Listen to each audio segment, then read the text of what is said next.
Hey everyone, this is Steve. I hope your day is going well and thanks for coming to my channel. Today, I wanted to talk with you about resumes. I'm going to make this one somewhat sports themed. This is going to be a top 5 pointers for resumes. If you're just getting into the job market, want to return to the job market, or just want to polish up on your resume, these pointers will help. I've had my share of resumes I've written for myself, so this feedback is based off my own experience. And I've always wanted to know what that perfect resume was, so I can nail that perfect job. But you know what?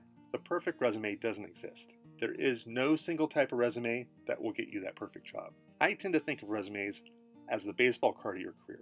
Think about it. The front of the baseball card has the player's name, team, and position they play. Then, on the back, there's a high-level summary of stats, such as batting average, home runs, and so on. It doesn't talk about the cool double play the player had in the 45th game of the season, but it does have the high-level stats for the entire season. And it has awards like the Triple Crown or Cy Young. That's what your resume should be, a high-level summary, the baseball card of your career. In the spirit of that thought, here are a couple of pointers to make sure you get that resume going. 1. Resumes need to reflect your experience.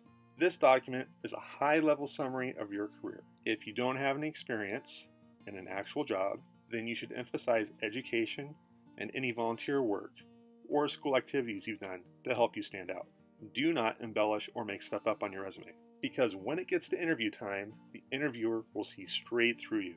Do emphasize the importance of your role, but don't exaggerate the experience into something that it's not. It will only hurt you in getting the job you want. 2. The contents of the resume need to vary, but there are some generic items you need in every resume. You need things like, your name, address, and contact information. You should have any education listed in chronological order. You'll need the jobs you have worked and a summary of what you've done in each job. If you've earned awards or volunteered, both of those can be included as well. The flow can also vary with the contents you use. If you have limited experience, you should have your education first. If you have limited education, but very deep experience, then the experience goes first. If you recently got that new degree, that would go first with the year earned. The way the resume is set up is greatly based on your experience and the type of job you want. The flow of the resume can and should vary on whatever job you're seeking, which leads to my next point. 3.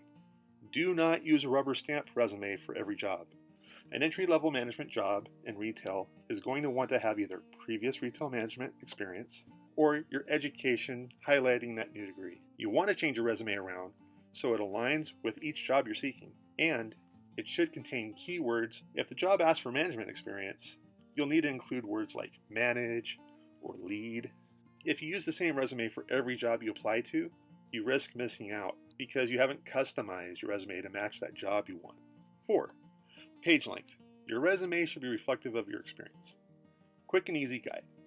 If you don't have much experience, only 1 or 2 jobs, keep the resume to 1 page. The resume needs to be a summary of your experience, not the great American novel.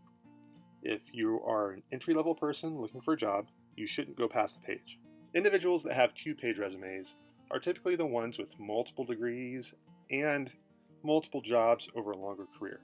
A good example would be an individual with an MBA that has 4 jobs over the span of 20 years. It's about the customization of the resume to the job that helps you get that job. 5. Have fun and try various types of resumes. It's a reflection of you, so you should be happy with what you have in your resume. At the end of the day, the resumes that are sent to larger companies have computerized keyword searches that do the search before the resume even gets in front of a pair of human eyes. So, if you don't have the keywords mentioned previously, your resume won't make the cut in the electric sort. Do keep the resume professional, but still a reflection of yourself. Keep it professional, but still keep it you. At the end of the day, keep this in mind. If you don't get an interview for that awesome job you applied to, don't worry. It just means the job's not for you.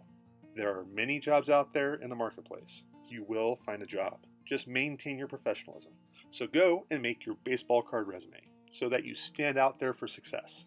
With that, thanks for listening. If there are other topics you want to hear, feel free to let me know in the comment section. Hope it helps you in the decision process you have in front of you.